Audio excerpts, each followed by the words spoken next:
prestar o vestibulinho da ETEC, mas morre de medo de história, hoje eu, a Vestibuleia e também o Vestibu Kindle vamos te ajudar a resolver uma questão da prova mais recente da ETEC, que é dessa matéria que você provavelmente não gosta muito.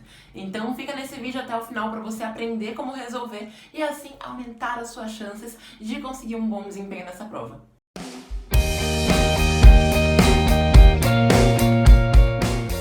E aí, vestibulindo, tudo bem com você? Eu espero que sim! Eu sou a Li e hoje, junto com a Vestibuleia, que é a nossa lousa maravilhosa, e com o Vestibu Kindle, a gente vai resolver a questão 43 do Vestibulinho ETEC do segundo semestre de 2019, que é uma prova ultra recente. Então já clique em gostei se você é aquela pessoa que não gosta muito de história, mas sabe que precisa ir bem nessa matéria na prova da ETEC, ou até mesmo se você fez essa prova, seja pra valer ou como um teste, e não entendeu essa questão. Porque muita gente ficou tipo, mas peraí, onde estava essa informação? Porque o enunciado não falou nada. Então eu tô aqui pra te mostrar como resolver esse tipo de questão que aparentemente o enunciado não te contou nada, mas que na verdade ele contou sim. E agora vamos lá então. É o seguinte, a Indonésia, um dos países mais populosos do mundo, é também o segundo com a maior biodiversidade do planeta. Nesse país estão as Molucas, que ficaram conhecidas no passado como as Ilhas das Especiarias. Foi a partir delas que provavelmente se espalhou pelo mundo o cravo da Índia. Hoje, a ilha de Zanzibar, que faz parte da Tanzânia, é a maior produtora mundial de cravo da Índia. São grandes produtores também Madagascar e a própria Indonésia. No Brasil, a Bahia é o principal produtor comercial desse item. Ok, então basicamente o enunciado falou pra gente aqui sobre os produtores de cravo da Índia, né, que é uma especiaria. E quando a gente pensa na palavra especiaria, o que costuma vir na nossa cabeça? Eu não sei o que vem na sua cabeça, mas o que deveria surgir pra você ao pensar em especiaria era que tinha uma galera que veio aqui pro Brasil, mais ou menos em 1500, que estava buscando especiarias da Índia, mas por acaso eles acabaram parando por aqui, né? Que foram então os portugueses, que eles estavam lá procurando as Índias e tal, mas pararam por aqui assim meio que sem querer. Pelo menos é o que nos contam. E bom, essas especiarias então eram como se fossem temperos, né? Como se fossem coisas que eram utilizadas para que elas dessem um sabor diferente na comida. Porque lá na Europa em si eles não tinham muito isso. Então eles saíam procurando onde é que tinha para que eles pudessem retirar daquele local. Então basicamente a questão traz pra gente isso e essa palavrinha ela já entrega um pouco do ouro, tá? Mas vamos ver aqui qual é a nossa pergunta, certo?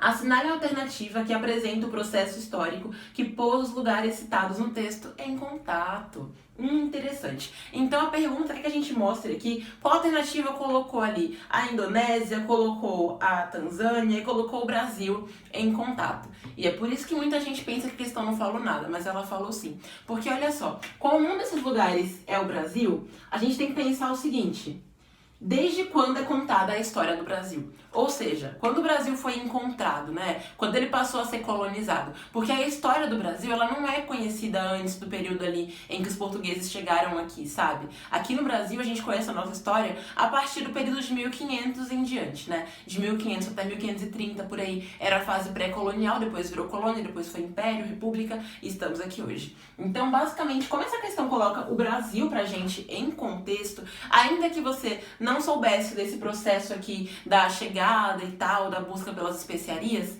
sabendo que o Brasil começou, entre aspas, né, porque o território já existia, mas a história do Brasil passou a existir, historicamente falando, a partir de 1500, a gente tem que ver o quê? Nenhuma alternativa que traga um período pra gente que seja antes do século XV e do século XVI. Opa, 16. Por quê? Porque 1500 foi o último ano do século XV, tá? Então, nenhuma alternativa que traga pra gente uma época antes dessa não pode ser válida. Por quê? Porque antes disso não tinha como dizer que o Brasil estava em contato, pelo fato de ser uma terra que não era até então conhecida, pelo menos pelo ponto de vista eurocêntrico, né? A gente sabe que os indígenas já viviam aqui. Só que, historicamente falando, o Brasil é conhecido a partir dessa época aqui. A partir do finalzinho do século XV, comecinho do século XVI. Por isso, vamos ver aqui as alternativas, tá bom? Olha só, alternativa A, as cruzadas do século II a.C. Gente, se é antes de Cristo, obviamente era antes do Brasil. Então descarta a alternativa A. B. As caravanas indianas do século XII. Você até poderia pensar isso, né? Porque é cravo da Índia, mas como eu te falei, tem essa questão aqui, ó, século XV, século XVI, por conta da história do Brasil, porque o Brasil é um dos lugares que é citado no enunciado, e a pergunta quer pra gente uma alternativa que coloque todos esses lugares em contato, tá bom? C. As navegações ibéricas do século XV, tá começando a falar nossa língua. D. O surgimento da Rota de Seda no século IV a.C. Não, né? Um pouco antigo demais isso aqui. E E. Os movimentos migratórios islâmicos no século III. Também não. Então só nos resta mesmo a alternativa C. E agora eu vou te dar uma colher de chá para você entender ainda mais esse tipo de questão. Alternativa C que fala pra gente de navegações ibéricas. Pode ser que você não entenda essa palavra ibéricas, né? Tá tudo bem, porque talvez nunca tenha te contado. Então eu vou contar aqui agora porque eu sou dessas. Olha só. Quando a gente fala de coisas ibéricas, a gente está falando de países, né, de nações ibéricas. Que no caso, a gente está falando de Portugal, vou até colocar um vermelhinho e um verdinho aqui para representar Portugal. E também de Espanha, tá bom? Então, quando a gente fala de ibéricas, a gente está falando especificamente aqui dessas nações, né? E foram aquelas nações que foram pioneiras na navegação. Por isso, então, que as grandes navegações foram lideradas pelos espanhóis e pelos portugueses, porque eles tinham essa liderança, né, na navegação, tá bom? Então, quando a gente fala de navegações ibéricas, que aconteceram no século XV, a gente está falando mesmo desse processo, em que portugueses e espanhóis se lançaram ao mar e foram em busca de especiarias e outras coisas em outros territórios, tá?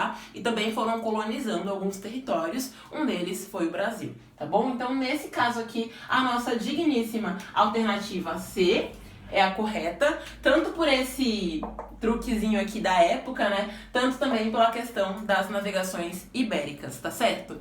Agora, se você gostou dessa resolução, clica em gostei, se inscreve nesse canal e comenta uma matéria que você quer que eu resolva mais questões do vestibulinho ETEC aqui no canal. Mas eu só vou fazer essa resolução de outra matéria se você se inscrever, porque se você não se inscrever, nem adianta fazer, porque você não vai receber notificação do vídeo, né? Então é isso, um big beijo, até o próximo vídeo, bons estudos e tchau!